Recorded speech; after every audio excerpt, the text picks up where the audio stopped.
My favorite movie from 2002 is Catch Me If You Can. I've actually read the book, Catch Me If You Can. To be honest, I like this movie so much better. I think a lot of it is the fact that, well, maybe I should begin from the beginning. Frank Abagnale, I'm judging it by the movie, but Frank Abagnale really was a fascinating character, someone who, boy, can't believe this theme is coming up again, lied and swindled and did all these things. I also must confess something. I'm really kind of tired of this trend we have in movies and TV shows, because I know it's not entirely new, but it seems like it's cropping up everywhere nowadays, where it's like every sitcom nowadays has to have that one character. I think you know what I'm talking about. You know, he's the ladies' man, and he always has the perfect line. You know, he's kind of a jerk, but he does the right thing in the end. Ugh.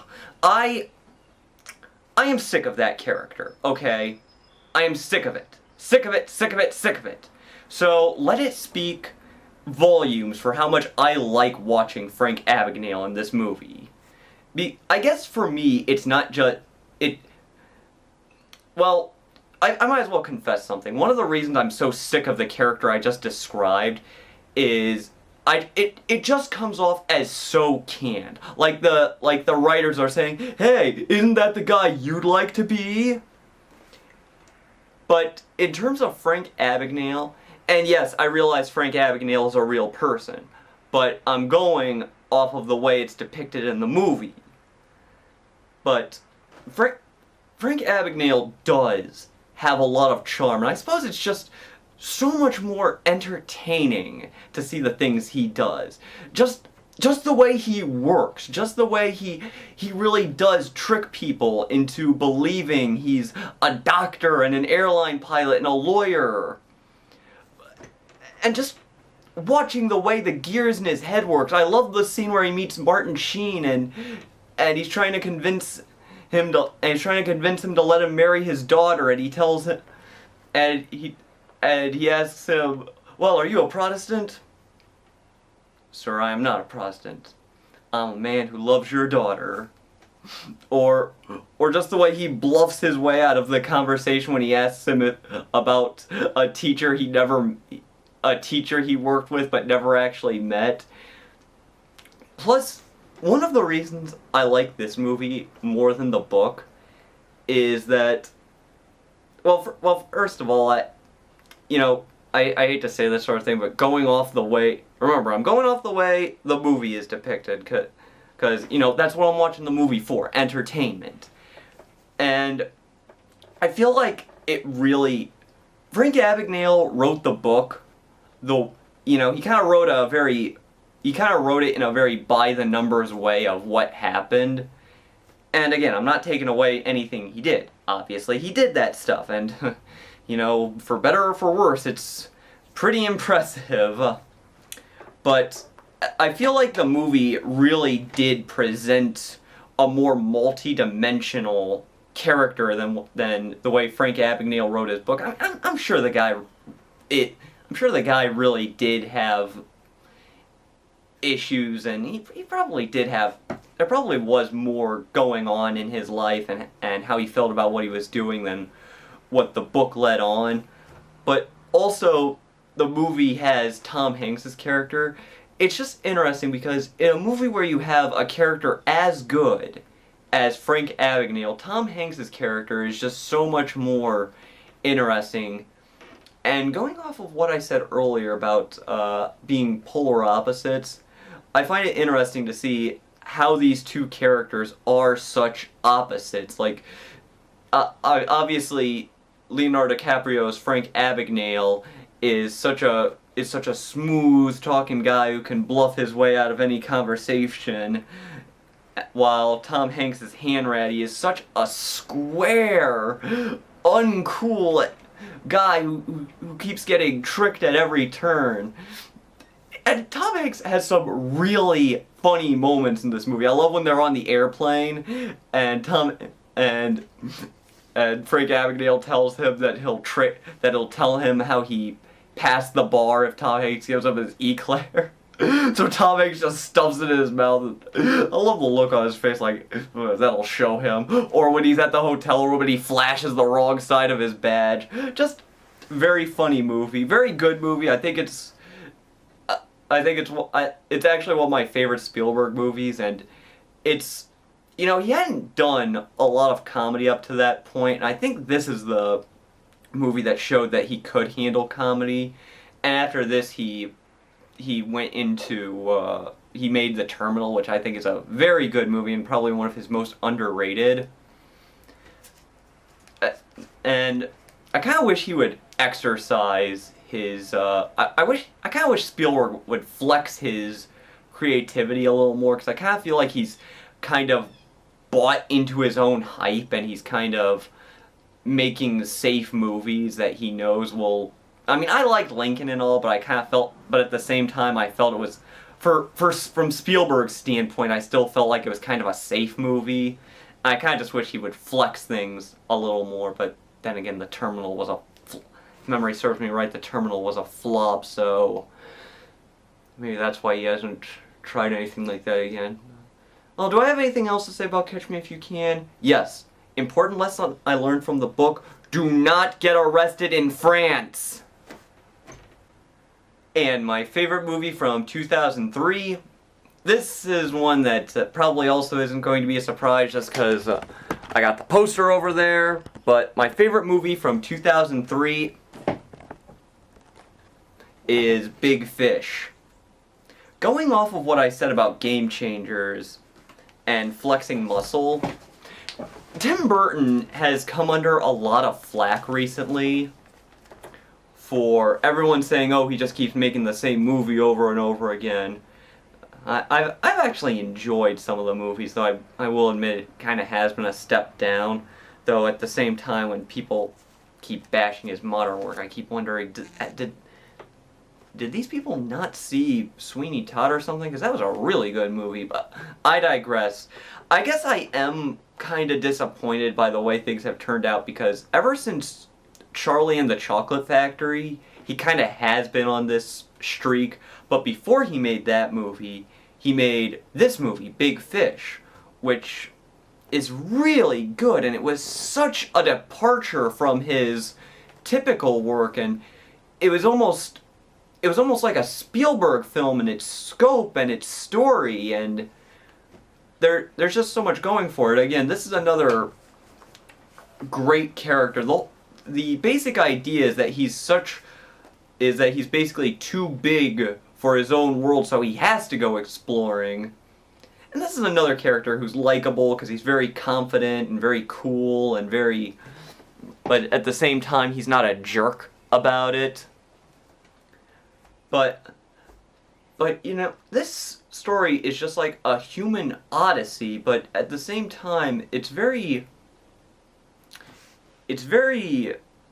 eccentric, it's very odd, because the idea is that he's relating these stories to his son, but they're so off the wall that his son refuses to believe them.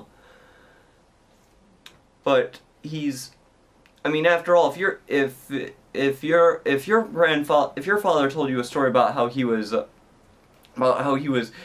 captured by trees that could grab him and witches, would you believe him?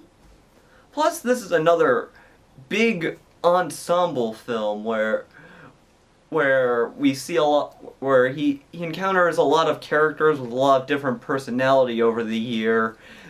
I think my favorite, because I'm a big fan of the actor, is Steve Buscemi's character. Not just because he's Steve Buscemi, but I really love as much as the movie is about this character's odyssey, I love Steve Buscemi's character's journey in this movie. First, he's just this humble poet in a small town who's kind of goofy. I love the scene where he's dancing with people at the town festival or whatever it is, and he's dancing with some people, and Steve Buscemi takes more like...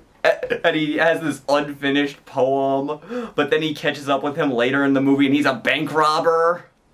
That scene was really funny. eventually he catches up with him again, and he's now a wealthy businessman. It's almost, I almost want to see this guy's story alone, separate from the rest of the movie. But it does feel, it is a very pleasant, very upbeat movie. But at the same time, it's still, it really did feel like its own thing.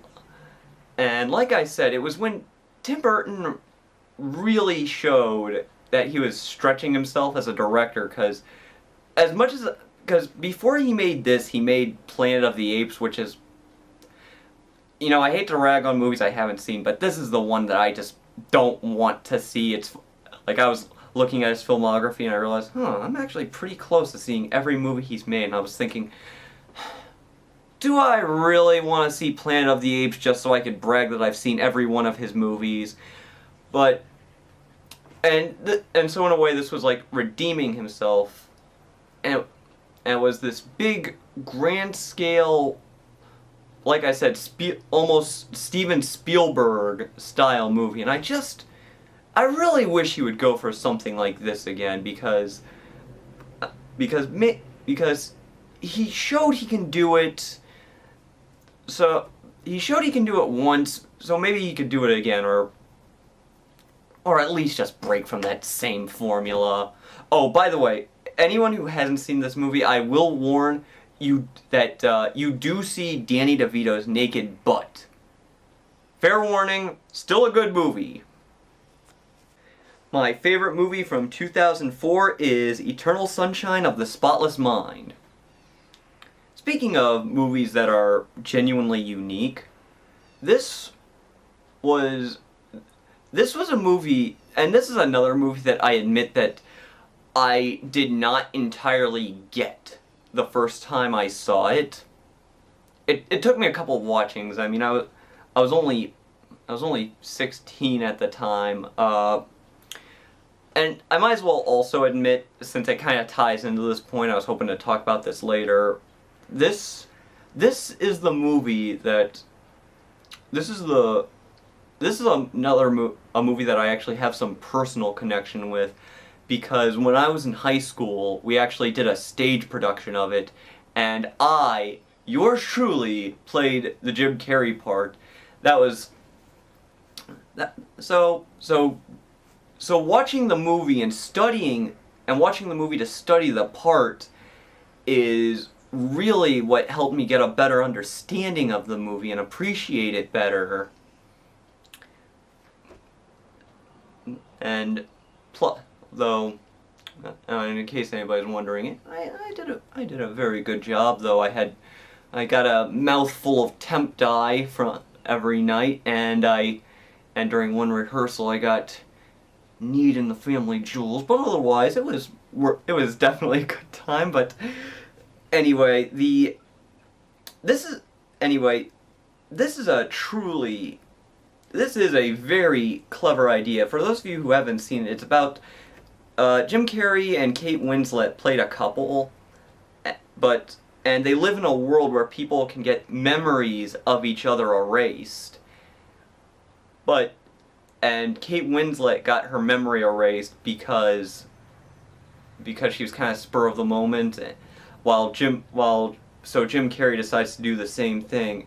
But he realizes something. He realizes that these memories of Kate Winslet, even though she ended up hurting him, these memories made him so happy he doesn't want to lose them, so he's trying to fight them so he can preserve them.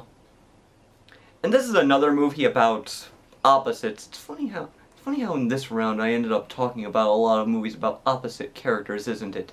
Anyway, Jim Carrey plays a very neurotic character. From what I've heard, it's actually very similar to his... It actually wasn't...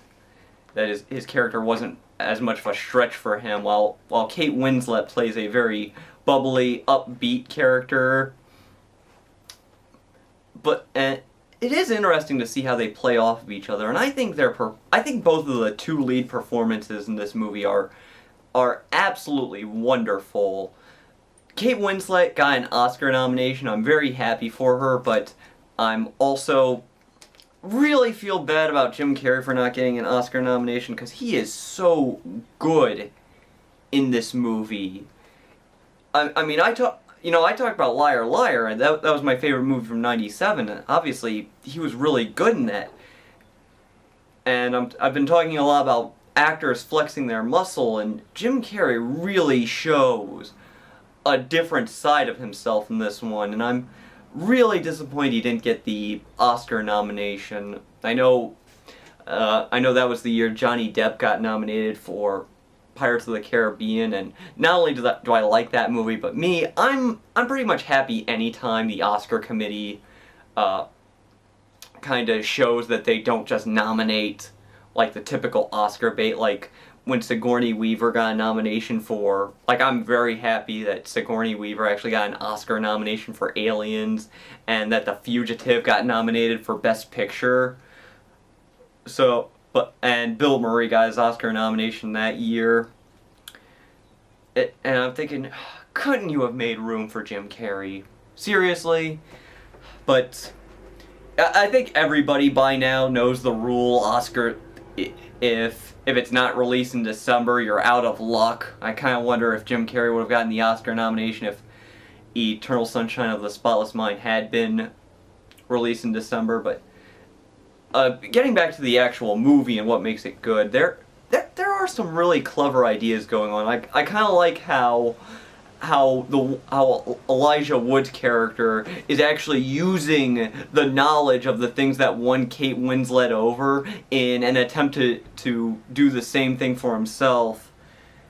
I also like how the designer, forgive me if I mispronounce this, Mirjwak, is so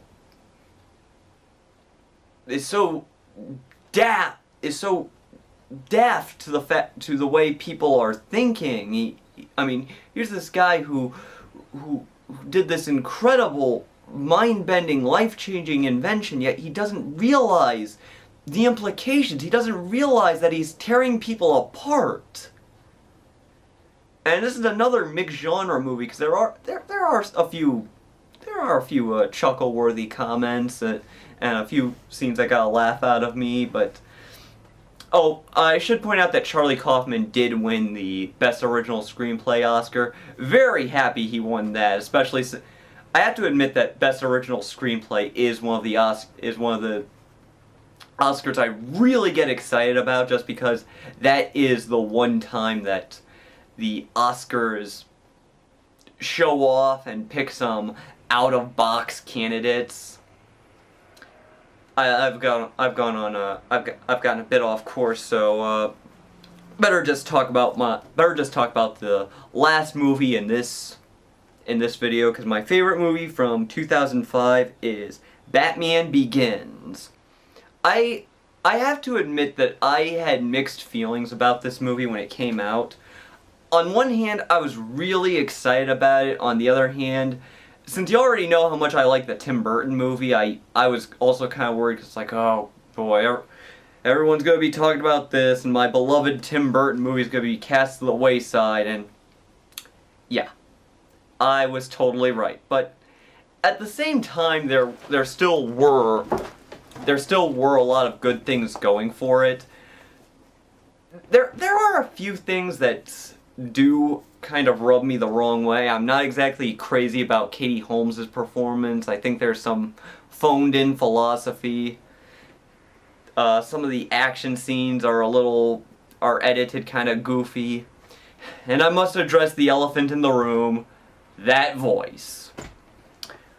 It's funny, when I was watching this movie again recently, there are some scenes where he's actually somewhat subdued, and it's like, why couldn't he do that for the entire performance? But even with those complaints, this is still a really good movie. I think watching it a second time, one of the things I really do like about it is the fact that I like watching the way everything comes together, how he puts all these pieces together. I like how he picks out his costume, how he became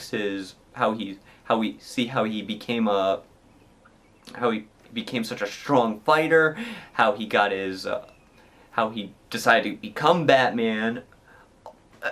You know, since I already talked about the Tim Burton film, I feel like it's sort of a yin and a yang. I do like it. I feel like I really like the way that movie depicts Batman as an enigma to be understood. But I still felt like there was a story to be told with Batman Begins, since the first Batman discussed his origin, Batman Begins is about his origin. So there was still a new story to be told and a new angle for the character. But one thing that is kind of weird about this movie is the movie pretty much is defined into two halves. There's when he's in Asia and training with the League of Shadows, and then when he gets back to Gotham City and actually dons the Batman outfit. And I'm gonna be honest, I actually like the first half of the movie better. It's hard. I think a lot of it is just because that's really discussing the origins and the emotional impact of everything he went through. Plus, I really like the relationship between Christian Bale and Liam Neeson. I really think the two of them play off of each other very well. The second half of the movie is still good, though. I do like the stuff where he is Batman. I think the Scarecrow is a very good villain. I kind of like the Cillian Murphy's Scarecrow performance. He just has this look about him where he can be trustworthy and blend into society, but he still looks like he's harboring some kind of secret. I don't know if it's just his face or the way he carries himself about, but he just has that quality about him. But though I would say that Ra's al Ghul, as played by Liam Neeson, was definitely the star villain in this movie, and as good as Scarecrow was, I'd say I liked him that much more. But not giving too much away, my fourth and final part will be come up, and let's just say you can expect more Batman. Until then, have a great day.